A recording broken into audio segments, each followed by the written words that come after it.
what to do when you're in a crisis. So, okay, you're in a crisis right now. You're calling me, you're reaching out, you're trying to figure out, what am I supposed to do? I can't handle the feelings, the emotions that I'm experiencing. I can't handle the nerves. I can't handle the anxiety.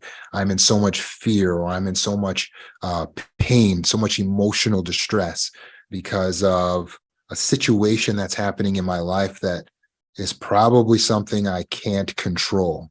And so if we're experiencing a crisis because there's something that's making us feel like we're in imminent danger, then it can dysregulate our system. If we're experiencing a crisis because there's something in our reality that is unacceptable to us, and we just can't tolerate the fact that it's happening, that could potentially put us into dysregulation. So try to recognize for yourself, what is the situations that your subconscious mind is perceiving as being unacceptable. Now, what do? Well, remember, our main tool for being able to immediately regulate when we're feeling dysregulated is stop. S-T-O-P. Do you remember what that stands for? Try to recall. S-T-O-P. Stop. We need to be still, be thoughtful, be observant, be patient. Now, if you don't already have that memorized, write it down. When we're feeling like we're in dysregulation, we can't control the emotions, we need to make a separation between the physical body and the emotional state, because it's two different things, even though we feel the emotions in our physical body. And that's due in part to the release of chemicals, as well as the electrical activity of the brain. But now, you must be still. That's the first part of stop. Being still means, despite all of the emotion, all of the rage, or all of the anxiety that's welling up inside of you, you must actually pause and don't allow that emotion to move the body. Only you can move the body. So while we're being still, it's appropriate for us to breathe.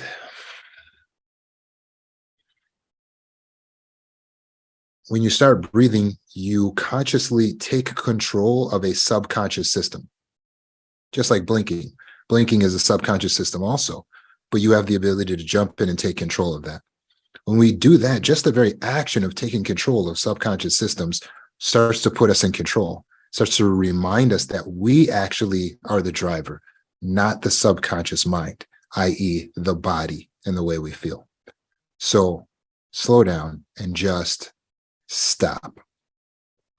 Being still allows us to separate the emotion we're feeling from the physical body. So we're not going to move our arms. We're not going to fight. We're not going to hit anyone. We're not going to take immediate action and start running away or running towards situations. We're going to leave fight, flight, and freeze to an actual emergency situation. Right now, we are safe. So let us be still. In order to analyze the reality of our situation, we need to be thoughtful. And that's what the T stands for in stop. So think. Don't speak. Most of us as trauma survivors need to learn to speak less. In fact, there's a Solomonic proverb that says, when words are many, a transgression is plenty, which means that the more we talk, the more we regret what we say.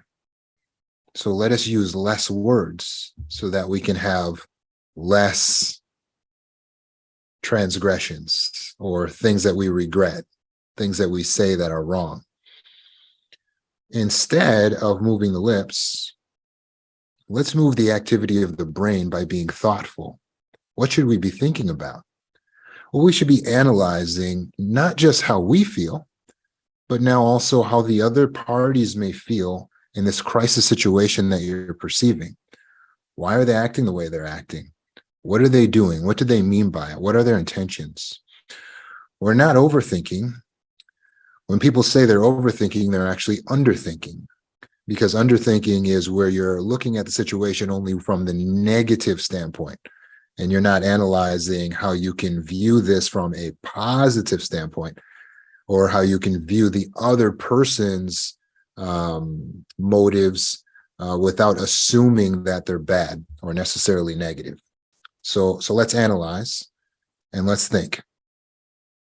Where are they coming from? And then let's get outside of ourselves and outside of the initial situation, and let's go into thinking about things from a bird's eye view. So it's kind of like if we could ask God what his viewpoint of this situation was, what might God say about it? And this helps us to really tap into higher wisdom, right? You see, all of us have the conscious mind, which allows us to look at things objectively, meaning we're not just being caught up in the feelings, but we're able to analyze, and that's being thoughtful. Now, being observant means that we will take into considerations and observe the actual surroundings of where we are in the stream of time and the place that we are. And you might recognize you're no longer at home in that abusive situation that you were once in. When you're being observant, you might recognize you're no longer a child under your mother or under your father with those abusive caregivers. You are an adult now, and you have autonomy, and you have authority, and you have individuality and privacy, and you have rights. So you can assert your boundaries. When we're observant, we realize this is not a past event, so we don't need to respond according to our past trauma.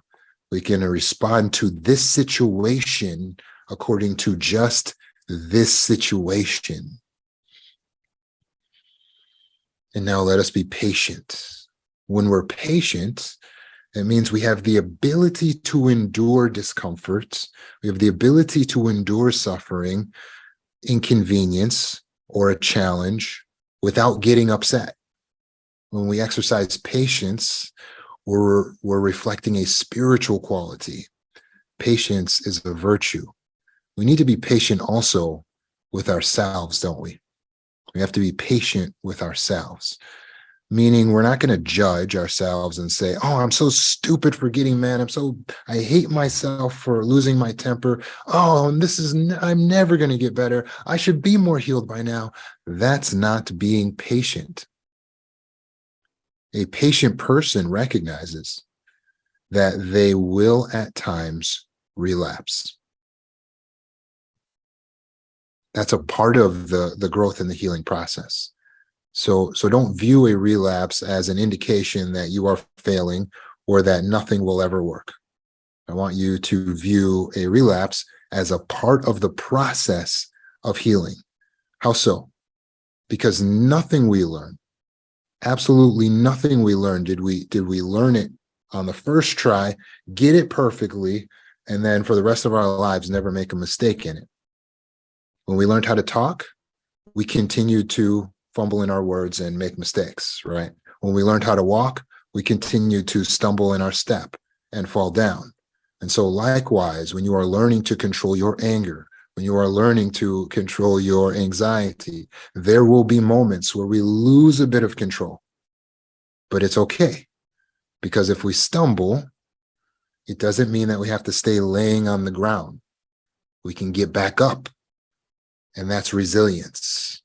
Resilience is our ability to face the adversity, to face the challenge, to go through a trial or a trauma, and to bounce back again quickly to our original baseline, to who we actually are.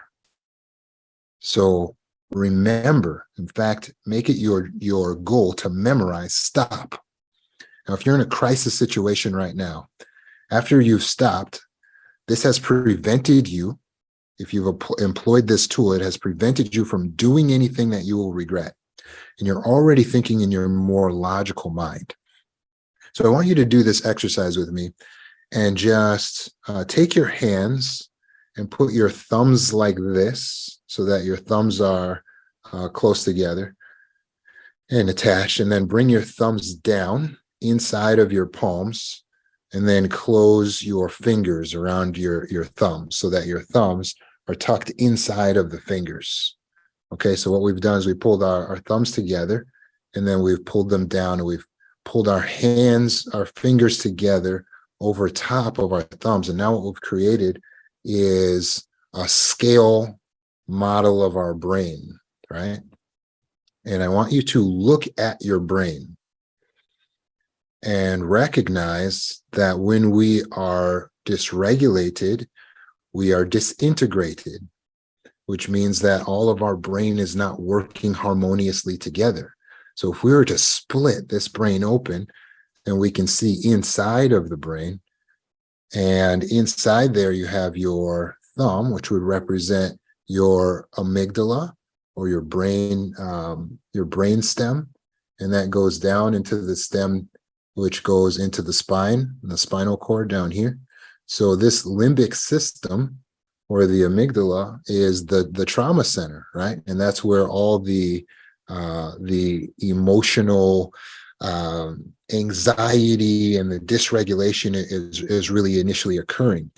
This is closely linked to the brainstem, which is a beautiful design, because what's going to happen with that being linked to the brainstem like that is it can allow you to get access to your body immediately. So that's where our intuition is, right there in the limbic system. And so our intuition can allow us to act really quickly to situations. That's very helpful in survival situations.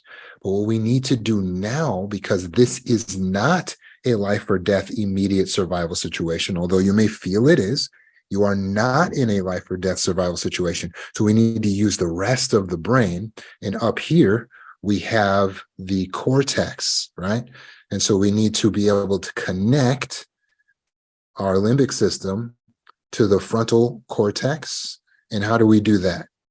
Well, picture your brain all together, and I want you to picture actual firing happening between the cortex and the limbic system.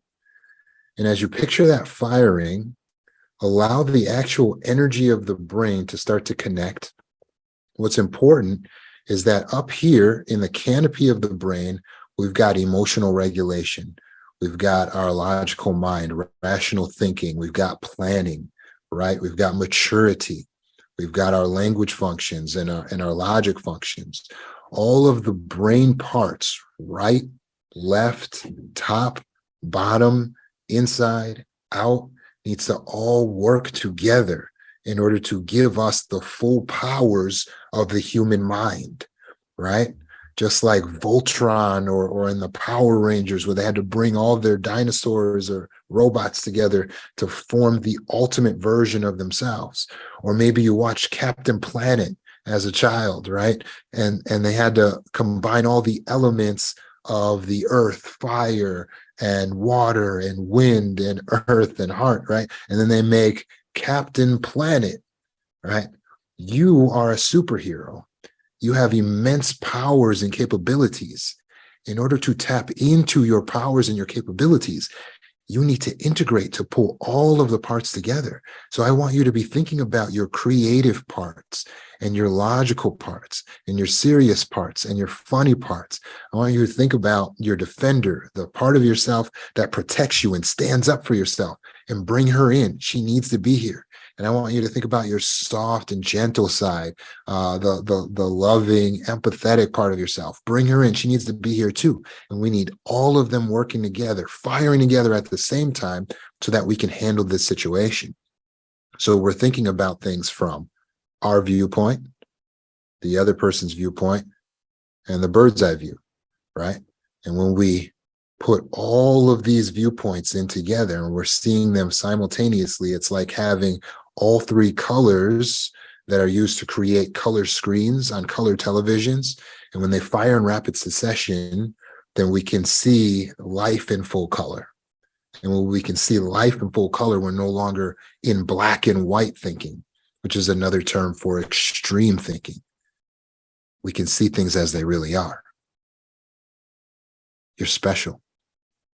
You're a very special being. You're powerful. You're not designed to live like an animal, purely reactive, as if you cannot be controlled or you cannot control yourself, but you are just controlled by your instincts, by your feelings. No, no. You are so much more than that. You are so much more. Let me share with you the control panel of emotions.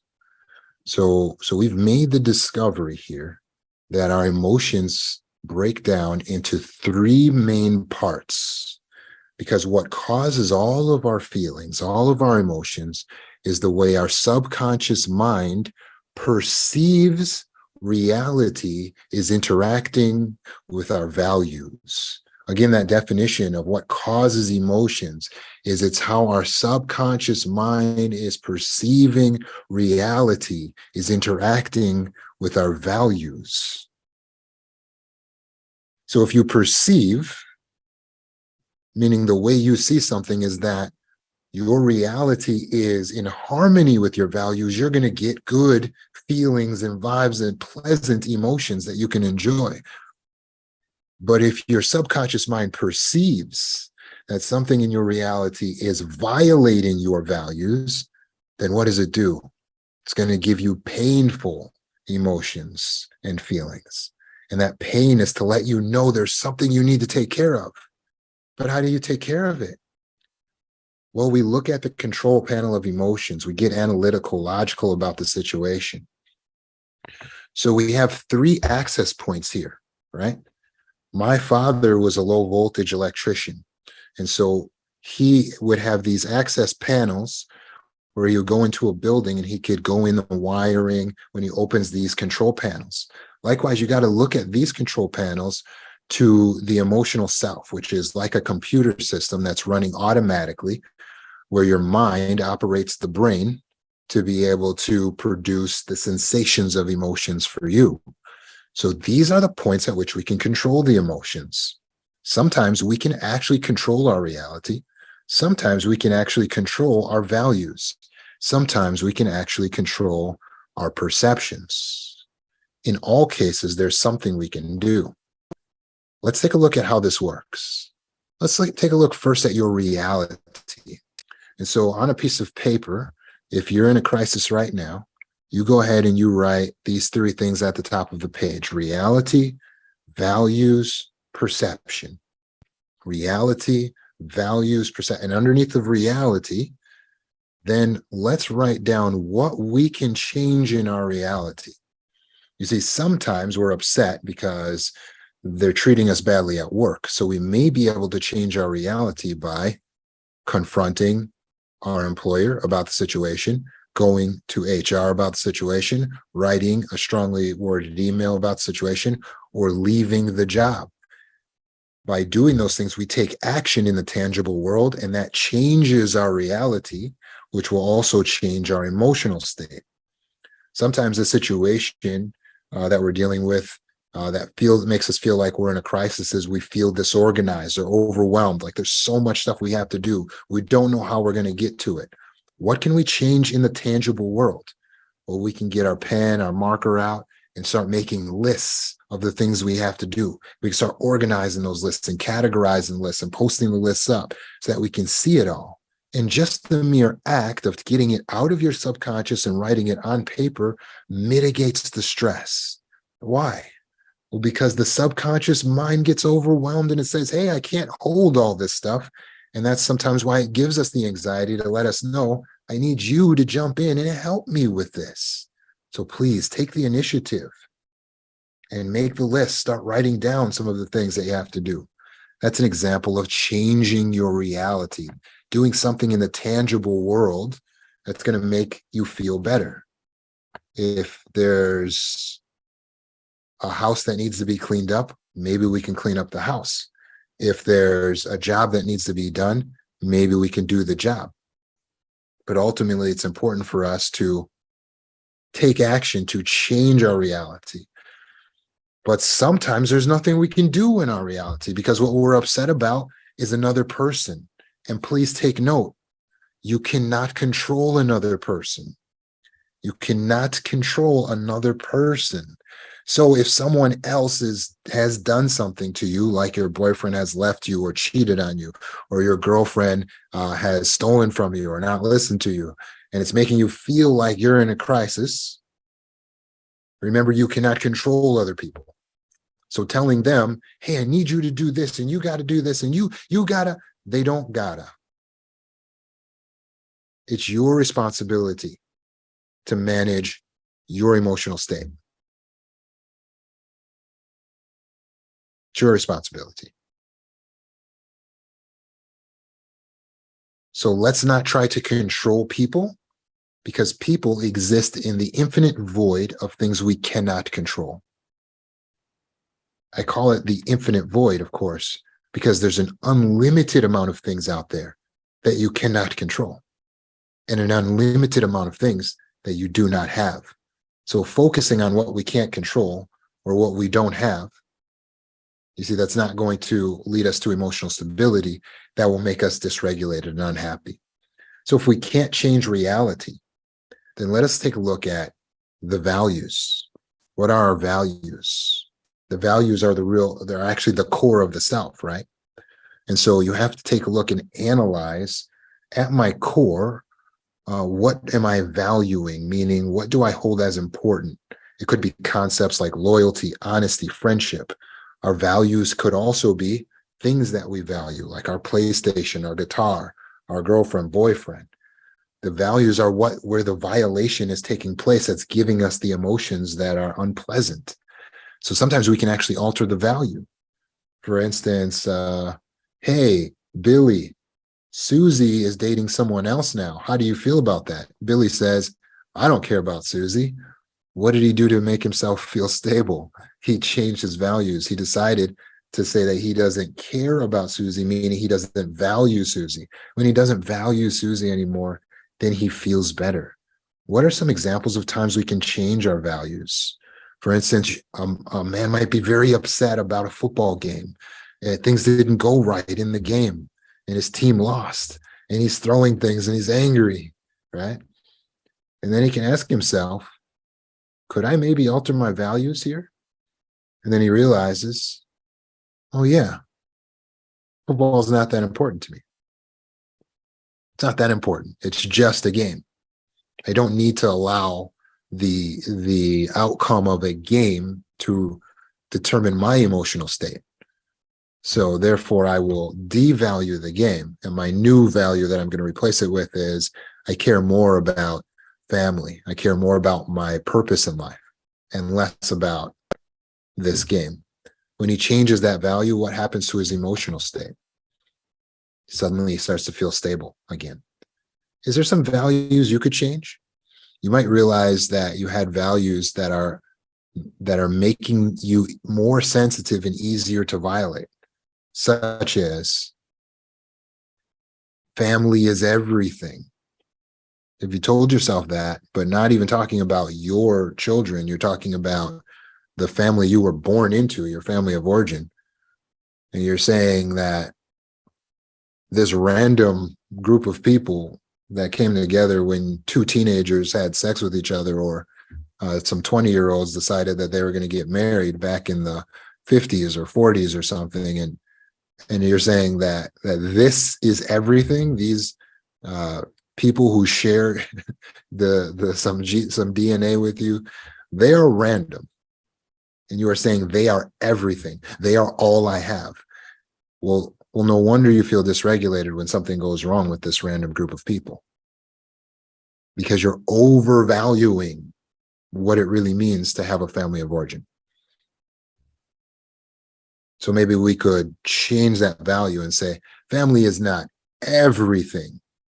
Family is something, it's a blessing, but it's not the most important thing, because sometimes we might need to distance ourselves, which brings us back to changing the reality. One of the first things we need to do is get away from abusers, to remove them from our lives. You will find the crises just tend to disappear when suddenly you don't have abusers and perpetrators in your life anymore. So even when they're close family members, consider the imperativeness of changing reality and living separate from them, getting them out of your life. Nevertheless, if we change our values, it will change our emotional state. But we can't always change values, right? Because sometimes the values are too intrinsic to who we are. For instance, you could say, well, I value God. Well, maybe there's no change that needs to be made. I value loving myself, taking care of myself. Maybe there's no value change that needs to be switched. It's okay to value loyalty, kindness, respect. So what do we do then? Well, the one thing you can always change is your perception. Your perception, I use it synonymously with the concept of perspective, right? But your perception or your perspective deals with the way that you're looking at something or the angle that you're looking at, right? So an example of this is I'm the only woman in my class. Well, is that a good thing or a bad thing? It depends on the angle by which you're looking at it. Because you could say, therefore, I don't have any other girlfriends in my class and I can't relate to anyone and everyone harasses me and blah, blah, blah. Or you could say, well, actually, it's a good thing because I get extra attention and the professor is extra nice to me and I'm a trailblazer and I love setting trends and breaking down barriers. What was the difference? It wasn't the situation. It was your perception of the situation. It's the angle at which you looked at it. So take a moment and look at your situation. How can you change the perspective of your situation? How can you change your perception of what you're going through, of what's actually happening to you right now? Take, for instance, if you wake up in the morning and find out that your car got repossessed. All right. Maybe you valued the car and it would help if you devalue it now, but maybe you've done that. Can we change the perception? Maybe we can't afford to change the reality and get the car back. Can you change your perception? You see, because if you're looking at it from the standpoint of, oh my gosh, bad things always happen to me, and now I've lost my car, it's gotten repossessed, this is terrible. Well, you're going to feel bad. You're going to get those negative sensations, the emotional sensations. But tell me something, how could we change the perception or the perspective on getting your car repossessed so that we view it actually as a good thing? How can we change our perspective or perception on our car getting repossessed? What's a different way we could look at it?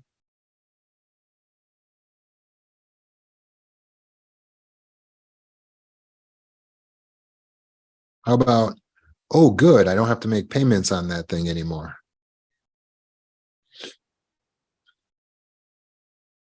Oh, well, that will be better for the environment.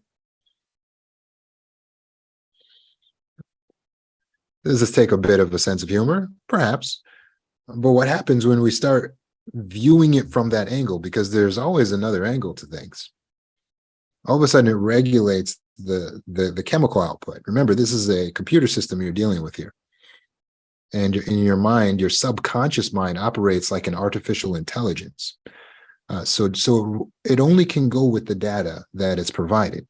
So when you provide it with data that aligns with the values, like, oh, actually, I wanted my car to get repossessed because then I don't have to continue to live in fear that one day it's going to get repossessed. And all of a sudden, the subconscious mind says, oh, this is a good thing. And it hits you with serotonin and oxytocin, and you're feeling good. So we have to manage the perception of the situation. How can you change your perception of the situation if you found out that your boyfriend is cheating on you? Found out that he's cheating on you, and your initial perception is, oh my gosh, I am inadequate. I don't do enough for him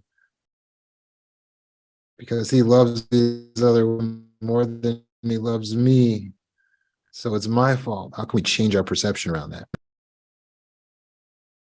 How about, oh, I'm glad to know who he really is. I'm glad to have this information. I'm glad to know. I'm happy to know that. I'm happy that I found out now and not 10 years from now, after we were married already, that this is the type of person he is, right? Changing the perception of it stabilizes the emotions. It's not going to take away all pain, but it'll make it less and allow you to be able to move forward in your life with clarity, with stability, with personal power.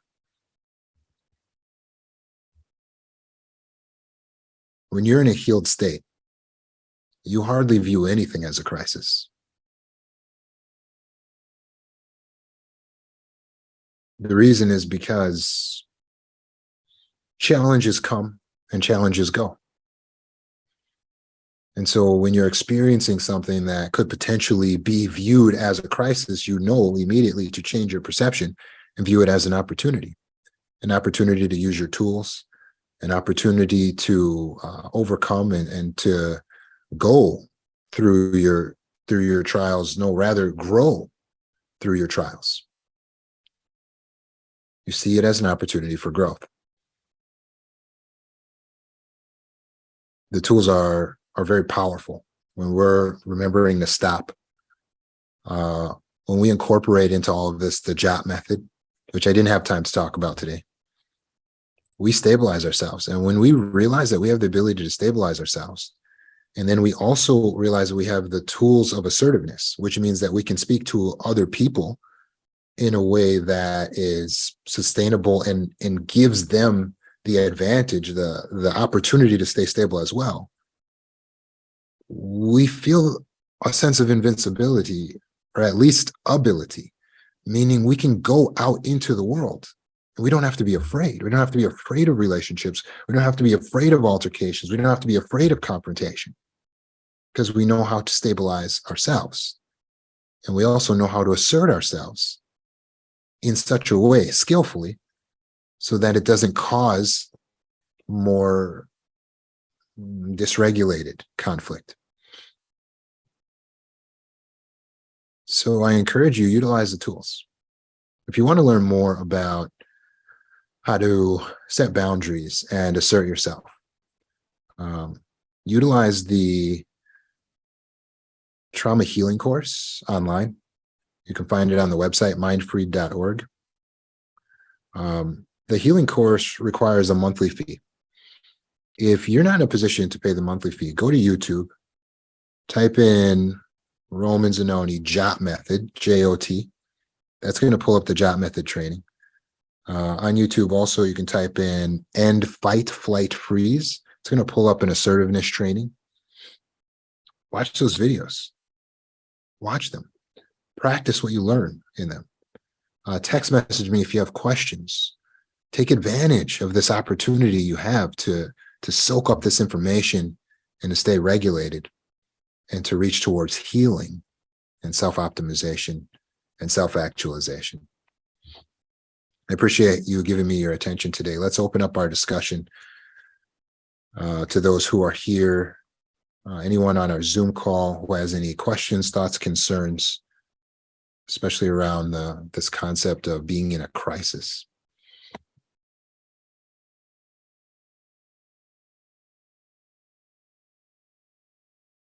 Sarah? Let me make sure you can unmute. Okay, try to unmute now, Sarah. Yeah, I can. So thank you, Roman. I just wanted to say you made me laugh today more than usual, because, we're not talking about funny stuff here typically, but my comment is mainly on the idea that once you remove the abusers, the constant conflict, the incessant conflict that you just poured your whole being into figuring out and trying to fix, it just poof disappears into nothingness. And you're just kind of stuck there like, okay. And yeah, there's a void where that was, but there's freedom in that void. Sometimes there's loneliness, but more often it's freedom, and thank God for that. And yeah, it's kind of mind-blowing how you didn't see that it was really just, it was all coming from one source. So thanks. Absolutely. Yeah, that's one of the most important aspects of changing reality. If you can get away from the abuser, from the narcissist, um, you will live in a whole new reality, and life will be great. 100% of the clients that remove themselves from abusers heal, and they heal more rapidly. The clients that don't remove themselves from the abusers and they keep them in their lives, they have a harder time. It takes longer for them to heal. Thanks for that, Sarah. Or Robbie? Hi, Roman. Your stop method, is that the same thing as the triple R's from my therapist? Retreat, rethink, and only respond when necessary.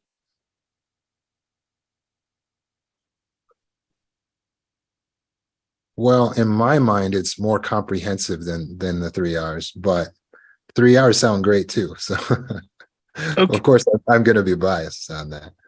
Aha. Okay. Thank you, sir. Thank you Uh, for. yeah, no, that's great. That's great. Whatever you can remember, if you can remember the 3 R's and they're useful, use it. That's a tool. But I like stop because it's more comprehensive. Just going through, be still, be thoughtful, be observant, be patient. By the time you get through all four of those, you're already gonna feel so much more stable. Renee, your thought? Hi. I just love your I just love your meetings and everything that you say. Um, I feel like it triggers my amygdala just hearing you talk and all of the things you say because they make so much sense and they resonate with me in my life and they're helping me so much. You have no idea how much you have helped me, these just hearing you and all of your wisdom, and I so admire you, and I, especially really like the point you made about the family and, you did not choose your family, and because so many people it's such a cliche, "Oh, family's everything," and I just love the point that you made because they're not everything. If you don't have one, they're not everything. So, um, I think that I'm gonna carry this with me, and this is a really important lesson for me today. Thank you so much. Yeah, thank you. Thank you. Yeah, it's hard to adjust our mindset around family because there's so much cultural pressure in many of our different cultures to really view that as, oh, that's everything, the family, the family, the family. And sometimes we don't realize that narcissistic parents are also behind the indoctrination process as while we're children, to believe that and to think that, because that keeps them in power. You see, because if you have that type of pull and that feeling towards family, the undercurrent or the fine print is, therefore you have to let me get away with anything.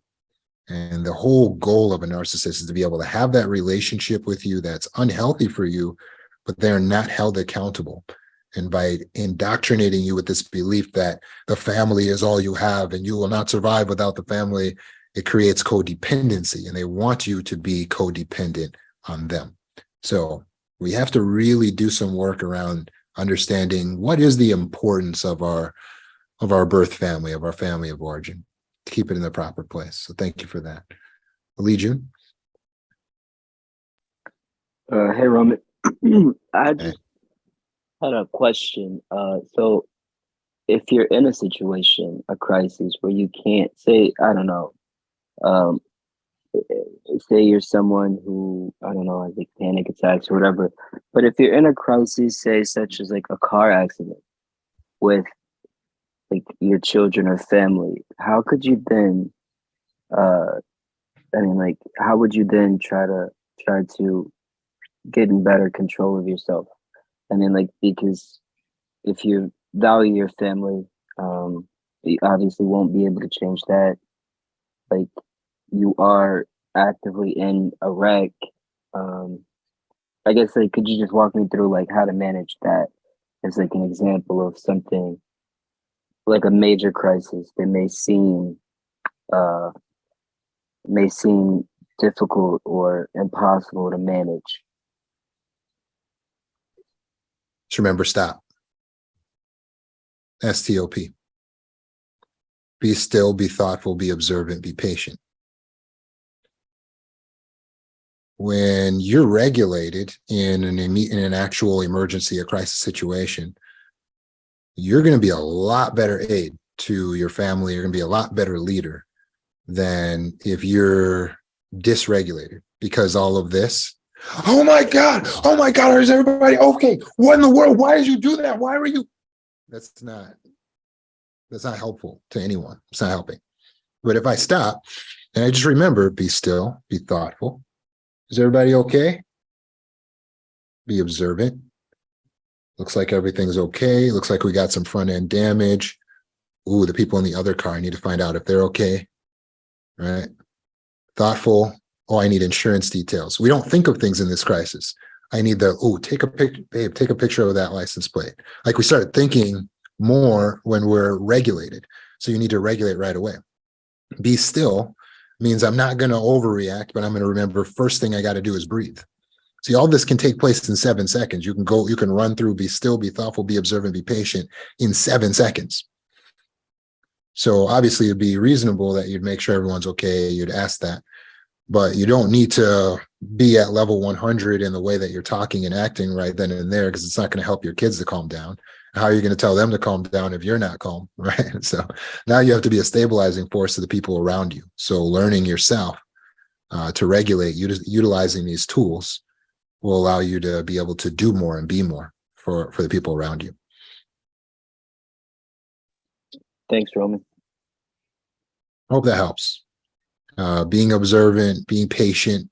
So now other people, the person behind you or in front of you might start yelling at you. So patience is going to play in. You walk through all the steps. Be still, be thoughtful, be observant, be patient.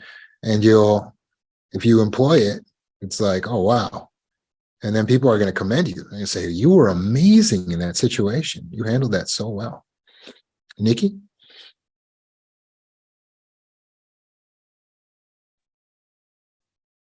Sorry, I couldn't unmute. I was just curious, just from all of your experience in working with different types of trauma, if you can speak a little bit to maybe when you're in crisis, but when it is not in relation to like a conflict in relationships or narcissism or narcissistic abuse. So more along the lines of kind of what the last person brought up, a car accident, but and that's kind of problem solving in the moment. But when it comes to grief and like a traumatic loss of somebody where the crisis isn't, you can't remove that, like you can't leave it's almost like the abuser becomes yourself because you get on this ride that you can't get off of. So I just am wondering if you see a difference between people who have maybe, experienced a different, like an unexpected traumatic loss versus like the relationship conflict part in the processing and getting out of crisis. If you've noticed a difference in how people get through that. Does that make sense, kind of? Yeah, so you're still a human. And so regardless of the outward situation, you want to utilize the same skeleton, the same tools. So you get the phone call, and this would be awful, and these things don't happen very often, but they can come up. You get that phone call that someone you love has passed, right? It's like, stop. Be still. Be thoughtful. Be observant. Be patient. If I'm not still, then a dysregulated response is, I'm going to go kill someone, or I'm going to try to hurt myself or kill myself, or do something that's out of control, right? Because I'm not being still initially. Now maybe I'm going to start overeating, right? Or something like that, right? But instead, if I remind myself, my body is not my emotion, it's two separate things. I'm allowing the initial emotions to surge through. When I'm being thoughtful and I'm being still and now I'm breathing, now I can start to connect to the actual feelings that I'm feeling. And I might recognize that I need to allow some of these feelings to be felt, because it's rightful that I would be sad, that I would have grief when someone I valued has passed. It's rightful. So now I'm going to allow myself to cry on purpose because I've thought about it. I'm going to be observant and recognize I don't need to blow out of proportion what this situation is. I need to know the actual circumstance I'm in. Sometimes we're not in a place where we're with people where it's safe to express our grieving right then and there. So we need to remove ourselves. So being observant will help. Again, observing how you're truly feeling. You have to be in touch with your true emotions when we're going through actual grief, instead of stuffing the emotions, hiding the emotions, or viewing them as unacceptable, which means that we're not judgmental, which means that we're being observant and patient. And we're being patient with ourselves, knowing I'm going to need to cry. I'm going to need to cry for some time, right? I'm going to need to take some time off. And so you can still employ the same technique no matter what the actual outward crisis is, because this system inside is still the same. Our bodily, emotional, brain system is still the same. Yeah, and I guess I understand that. I'm sorry. Short comment. So I get in the moment, like if something happens and you're just experiencing it. Like I've been practicing kind of skills and everything for a year. But I will tell you, regardless of the skills that I have now, rewinding 10 years, the moment that a sheriff and a coroner showed up at my door, my response was not going to be logical. I was not going to pause. Like that's just how it is. But I think the trouble where I struggle is after you have blocked for so many years those emotions and everything like that, it's really hard to retrieve them back up in order to get through the JOT method. It absolutely works, but I know like one time I was calling you and I'm like, I'm stuck. I can't dig deeper. I'm stuck. It's obvious because I could feel the tug of war in my brain. Does that make sense? Because you're so used to repressing. So I was just curious, just in general, like to throw out a different circumstance when maybe, like I said, you kind of become the abuser because you cycle and cycle and cycle instead of grabbing a hold of these amazing techniques you're teaching. You know, like you almost stay in your own little cycle and on a ride when you just need to get off and you don't, kind of a thing. Sorry, longer than 90 seconds, probably quiet, but I was just curious to hear. Yeah, no, thank you. And I appreciate your thought. But that's the idea. So this is about like how to respond immediately in a crisis. And if it's an immediate situation and you're wondering, okay, right now, right here at this moment, how do I stay regulated? And that's what the value of the stop method is. But when we have deeper things like what you're talking about, repressed emotions, then we want to work that out in therapy. Thanks, Nikki. Rachel?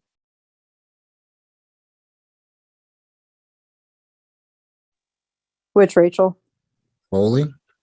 Okay. I just want to make sure. I say we both had our hands raised. Yeah. I don't really have a question. I have more of a comment. Because I don't know that everybody on this is like in session with you or, has been on these calls with you before. I just really want to be very encouraging. I know you know what I'm going through right now.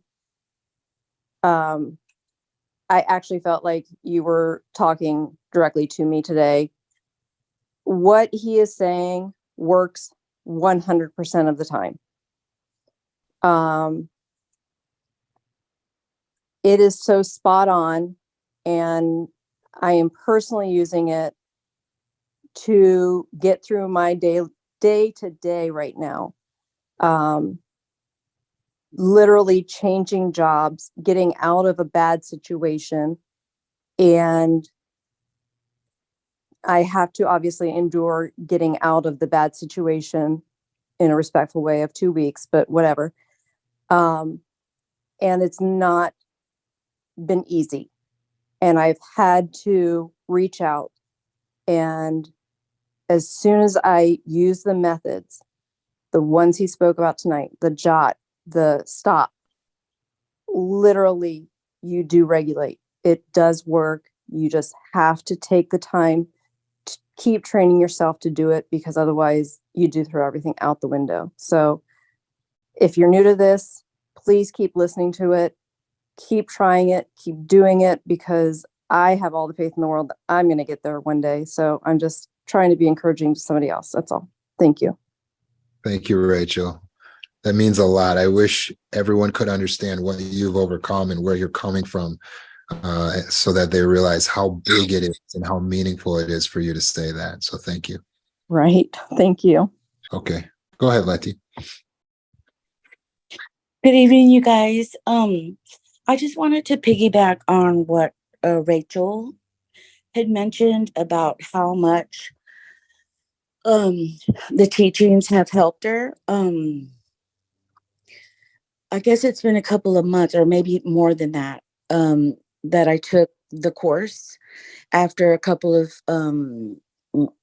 seeing a couple of being on the weekend. I mean, the weekday, Monday and Wednesday calls. I went ahead and started the class online, and everything just made so much sense about, you know, the emotions that I felt, what to do, and just practicing, and how easy it is really to organize your thoughts and, you know, jotting and stopping.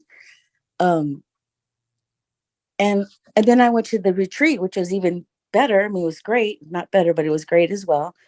And I just wanted to encourage anyone that hasn't taken the course or hasn't seen a lot of the videos to do so, because I feel like by the time I went to the retreat, you know, I already knew what to do. And like the depression that I was experiencing all of my life, actually, um, it had basically, I guess you can say, dissipated. Although I still am on medication. But even when I was on the medication, I was still having issues, like depressive issues. Um, but I'm doing very well now. And I continue to watch videos if I don't, if I miss one during the week. Again, I just wanted to encourage anyone who hasn't taken the course to do so. Thank you. Thank you. And also reading my book, which I'm waiting for. Oh, yes. Okay. Thank That's you. great, Letty. No, I forget to talk about the resources. So there's a book that I wrote that tells you how to heal yourself from complex trauma. It's going over almost everything we talked about today is in the book. So definitely grab the book. And then we have healing retreats. We got another one coming up in June, north of Chicago. And then as well, please enroll in the online course, at least for a couple months. Get yourself regulated, get the knowledge and the information you would get if you were working with me, and take advantage of the sessions that you can schedule with myself or a therapist trained by me. Thank you for that, Letty. I also wanted to mention that when I had talked about it to my husband and my kids as far as going to the retreat, they were very leery. And they were like, you know, is this a cult, Mom? They were freaking out. But I mean, even to the point where they were like, okay, what's the code word if we have to call you or something? But I just wanted to let y'all know that it is legit. And we had a wonderful time. It was beautiful meeting the other people and sharing my experiences with them, and how they shared their experiences, and how honestly that blessed me, like, you know, their sharing. So yeah. Thank you. Thank you, Letty. You are a blessing as well to us and to me. and and thank you for reassuring us that it's not a cult. I appreciated that very much. And that's on people's minds, so that's a very important comment. So my question is, you had used your hands to explain the brain tonight and that side of things, and I just wondered if you had comments on if the body also holds emotions, holds trauma, anything along those lines, because there's, various alternative medical things that talk about the mind-body connection, and some of them go way out there, metaphysical, this and that, but other ones are, seem to be fairly well based. So wondered if you had comments in that regard. Thank you. You will see trauma counselors and coaches talk about you have to heal the body to heal the trauma, and that the trauma is frozen in the body. But if you go deeper into what they're saying, you'll realize they don't know what they're talking about. And the reason that they're off is because they don't understand the subconscious mind. That's the problem. And so they're saying the trauma is stuck in the body because they don't understand the subconscious mind. We feel the emotions in the body. We feel sometimes people say I feel like it's in my left arm. So we feel even trauma, yes, connected to our body, correct. But it's not that psychological trauma is literally in your body. You can have bodily trauma in your body, but not psychological. Injuries don't exist in your leg and in your foot. They're subconscious.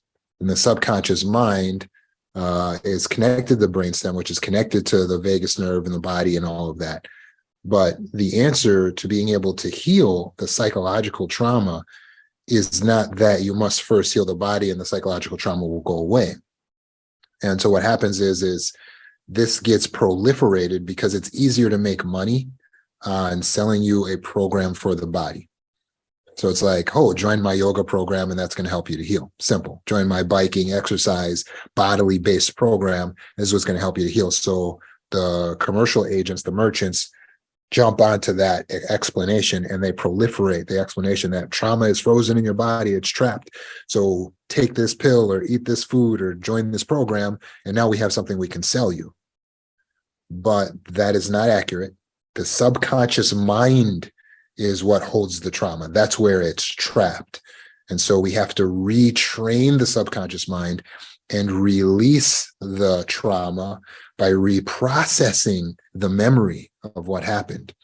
And that's why when someone goes through EMDR therapy, where they can learn to reprocess the trauma, or with me, mind therapy, mentally identify the negative distortion, they learn to reprocess the memory and the traumas of what's happened by identifying the distortion and rooting that out.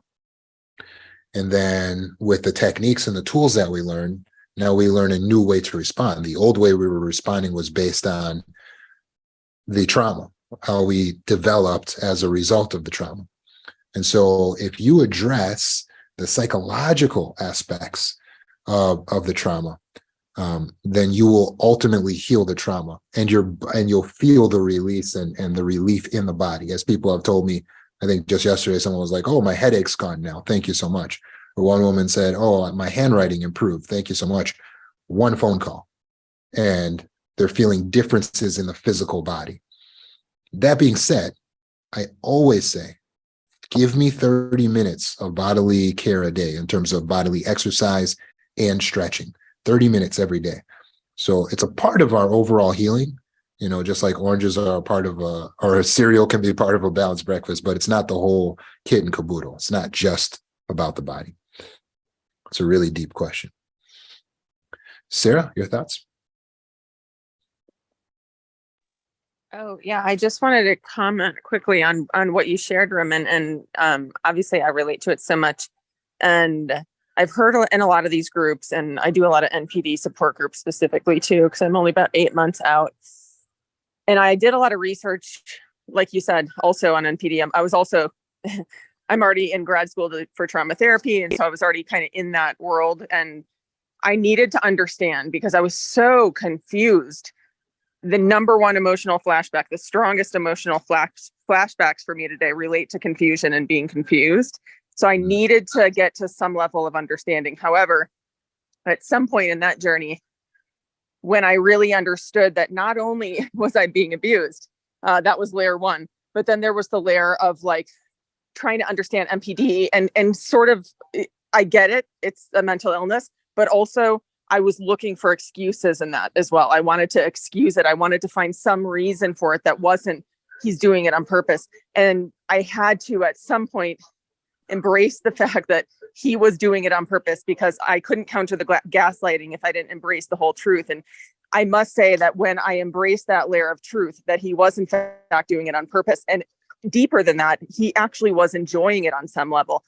That was a really dark place, and it's kind of terrible, but you almost have to get there to like embrace the full truth of it. And I see a lot of times that people doing the hurt people thing, and I'm not saying that isn't true, but on some level it's excusing it, and I just can't do that anymore. And it's a really dark place once you kind of see that that type of evil exists and that it was purposeful, and on some level they enjoyed it. It's really terrible, but I kind of just had to get there. And once I was able to like accept that reality, I could move on from it a little bit. But yeah, appreciate that.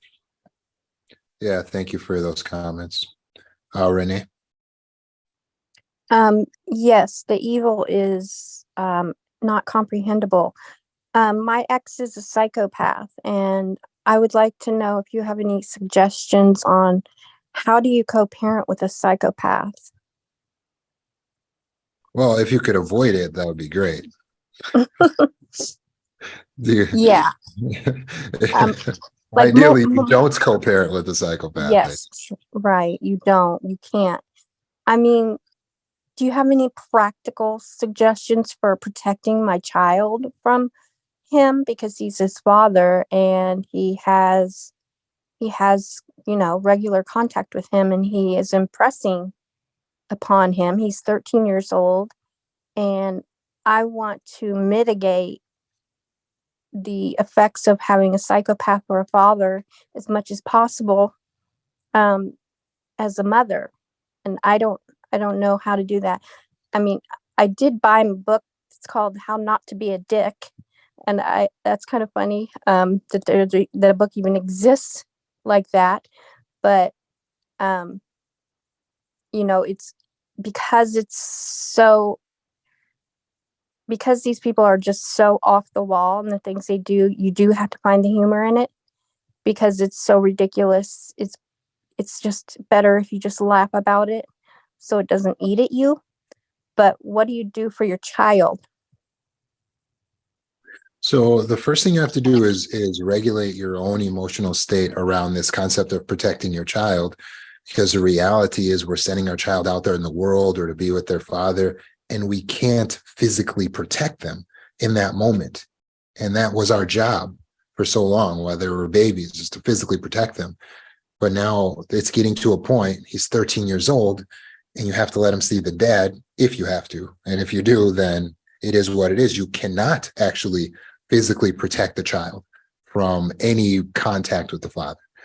But if you want to arm the child the best way possible to be able to protect himself, then the child's best protection is going to be knowledge, because knowledge is power. So do not try to create a protective bubble of ignorance around your child, because then he will be prey to narcissists and abusers. So instead of keeping your child in ignorance, 13 years old, especially, is old enough to start to learn of some of the evil in the world. Now, you can make it age appropriate and appropriate depending on the person that you're speaking to, but it's not wrong to tell a child, I have some concerns about this person in our lives. It's not wrong to say, sometimes this person maybe never did this to you, but there's been times that this person lied to me, and I'm just letting you know that so that you can be aware. Now, hopefully, there's no issue. You're not going to ever have an issue like this with this person, but I do need to tell you the truth, because you're 13 years old, and I don't want to put you in the dark or keep you in the dark. I've had some issues, and here are some of the issues. It's okay to tell the truth to our children, educate them, allow them to have knowledge that gives them the stepping stone so that they can be wise And it's imagine if you learned about narcissism when you were 13. Could have been really helpful, right? I wish this was taught in schools. Could have been really helpful. So don't be afraid. Don't be afraid to speak to the child. Meditate first for what's going to be appropriate, but don't be afraid to speak and be real, because your husband is not hesitating to smear you with lies. Yes, absolutely. So go ahead and illuminate with the truth. Don't be afraid. Thank you so much. Thank you. Perry, did you have a comment, or is your hand just left up from before? No, I had a different question. Just quick. Sure. So that last question was about psychopathic parents. Is there any connection between psychopathic or sociopathic, anywhere on that's called a triad, right? Of those type of parents having kids like them, psychopath parents having psychopathic kids, etc. Because I know if you get really extreme, like they can do MRIs on the brain, and I think you've talked about that, how like the brains literally don't have the processing for remorse or things of that nature. So there's a physical kind of aspect to it, and maybe that's genetic sometimes, or just that the traits get taught that way. Maybe one kid gets picked on and the other siblings learn to pick on that black sheep of the family or something like that. So anything to do with that coming down the generations, I guess, is of concern, right? Meaning, so if you find out that somebody else has parents with these issues, then they might not always be the super empathetic types. They might be in the other direction, if that makes sense. Gratefully, Perry, there is not a connection between someone having a psychopathic parent and them potentially being a psychopath, except through environment. But it doesn't come through the genes. So there's not a psychopath, narcissist, sociopath gene that's going to get passed down and then they're going to become that. The reason why narcissist children come from narcissist parents is because of the way they're raised. It's because of the environment they grow up in. But all of us here, who are probably 99% empaths, come from narcissistic parents and psychopathic and sociopathic parents. We got parents who are murderers, molesters, rapists, and everything else. And we're here, and we're not that.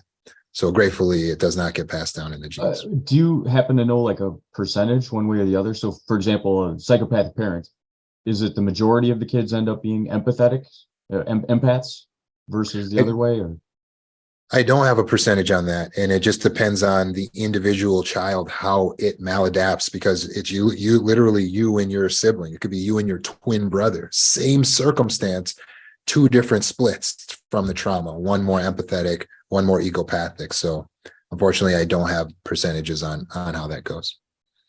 Okay, thank you. Great questions, really cool questions. I would love to talk more about some of this stuff later. But of course, our time together has expired. Once again, now is the time to get in with the registration for the retreat. If you need an arrangement to make payments on it, I'll definitely work with you. Just text me about it, and we'll get that set up so that we can reserve your ticket now. If you're thinking about it, you're considering, please don't hesitate. Everyone who went is like giving rave reviews from the last retreat, and we want you to take advantage of that. If you can pick up the book, pick it up, and whatever you do, just make sure you're here Monday and every Wednesday so you can continue to benefit from this discussion. It helps you in retraining the brain. We're creating new neural pathways to see life with more wisdom. Appreciate you all so much. Have a great night.